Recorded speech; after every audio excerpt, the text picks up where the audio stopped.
Welcome back to Tutorials Point, guys. In today's video, we are going to learn how to hide a profile from swipe on a Yubo account. Before starting, you can subscribe to our channel for more videos and updates. So let's get started. So guys, as you can see on my screen that I'm already logged into my Yubo account, and this is my particular homepage of Live.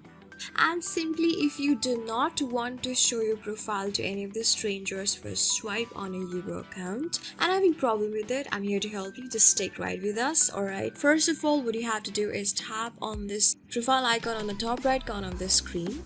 This will take you to your own profile just like this, and then tap on this gear icon on the top right corner of the screen.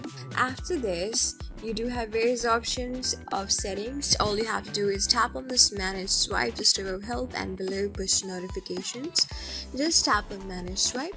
So after this, guys, you can see over here that you do have an option of hide from swipe. If you're going to tap on this gray icon just to the right part, it will turn into red. That means your profile has been hidden from swipe to any of the strangers out there, or to any of the friends you could be later in the future. So after this, you can see that simply your profile has been hidden. So this is how you do it. So I hope this video was really helpful for you and I was able to help you. I'm gonna see you in the next video. Till then, keep calm, stay safe, and goodbye.